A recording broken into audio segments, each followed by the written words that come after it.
Everyone thinks the Prusa Core One is just another overpriced orange box coasting on the Prusa logo. But here is the thing. In my studio, it actually beat the hype in one area that nobody is talking about, and stumbled in a place everyone assumes it is perfect.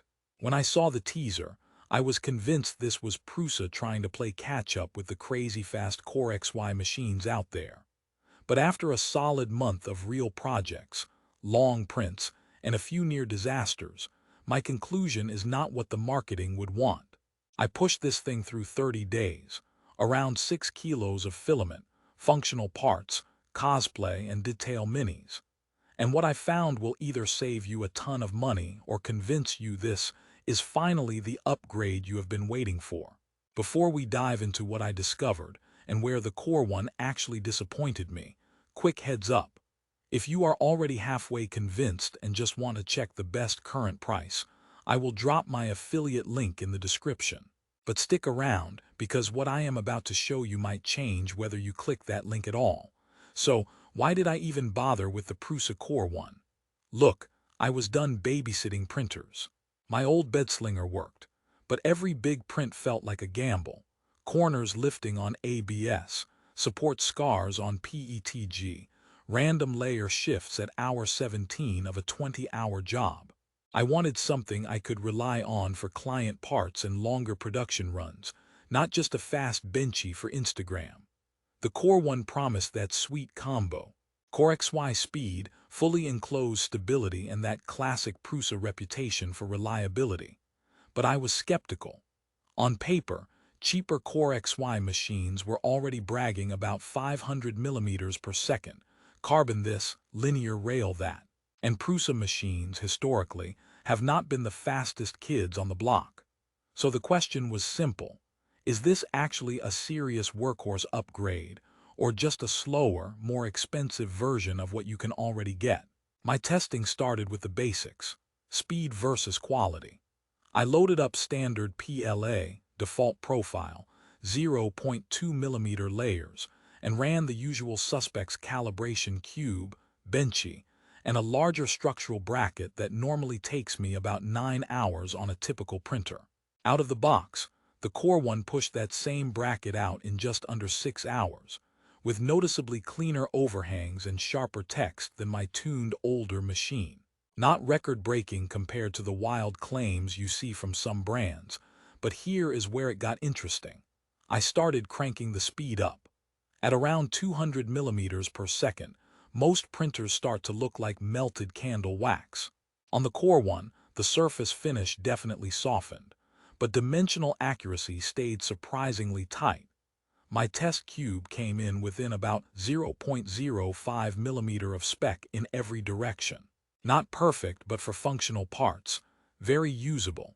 But then I hit it with the real torture test: long prints. I queued a 28-hour PETG enclosure with a mix of tall walls and intricate mounting points.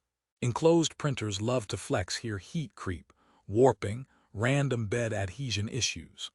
The Core One held bed temps rock solid and the enclosure temp stayed stable, and you can see on screen, the part came off flat with clean corners. However, it was not flawless. About 70% into the print, I intentionally yanked the power to test recovery. It did resume, but you can spot a faint layer line where it picked back up. Mechanically fine, visually noticeable. Then came materials. PLA and PETG are easy mode. I wanted to know if the fully enclosed chamber and Prusa tuning actually make a difference with ASA and ABS. I printed a set of ASA brackets. I have had warp on open printers more times than I want to admit. On the Core One, with the enclosure closed and moderate speeds, they came out dead flat, no brim, no enclosure hacks. That was the first time I thought, okay, this is why you pay extra. Flexibles, though. TPU at higher speeds was not as magical. I got decent results at conservative speeds, but pushing it harder introduced stringing and inconsistent extrusion. So if you are a TPU-only person, keep that in mind. But then we get to usability, and this is where I was expecting perfection. The setup process is mostly classic Prusa: guided wizard, automatic bed leveling, self-tests. First layer calibration was straightforward, and once dialed, it stayed consistent across the whole sheet. The touch interface is clear, but not the slickest I have used. Network features work, but are still more old school than some of the competition with flashy apps and cloud dashboards. Noise-wise, let us be real, it is not whisper quiet. The motion system is pretty smooth, but the fans contribute a noticeable hum, especially with the enclosure closed during high-temp prints. If you thought enclosed meant silent, that is not the case here. Here is what surprised me most after a month. The Core One is not about being the fastest, the fanciest, or the sexiest on your feed. It is about predictability.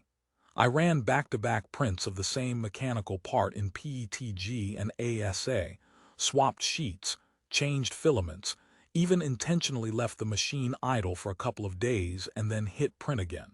The first layers just worked. Holes actually fit screws without a redesign. Parts from different sessions lined up without me tweaking scale or flow every time. That consistency is what I did not fully appreciate at first. I put in the time. Dozens of prints, multi-day projects, and rough handling that would expose any weak spots. Compared to some blazing fast competitors, the Core One rarely felt dramatic, but it also rarely surprised me in a bad way. Now, does it live up to the too good to be true marketing? Not entirely. It still needs maintenance. You will still occasionally re-level, clean nozzles, and deal with the usual 3D printing quirks. The firmware and software are solid, but not revolutionary. And the price hurts, especially when you can grab a cheaper CoreXY that is technically faster on paper. But here is what nobody tells you. If you are wasting evenings chasing random failures, melted corners, and mystery rattles, those cheaper machines are not actually cheaper. The Core One earns its keep if your time and sanity are worth something, or if you are doing paid work where failed prints literally cost money. Now that you know the Core One is less about flashy speed and more about consistent, real-world reliability, you are probably asking, is it worth it for my situation?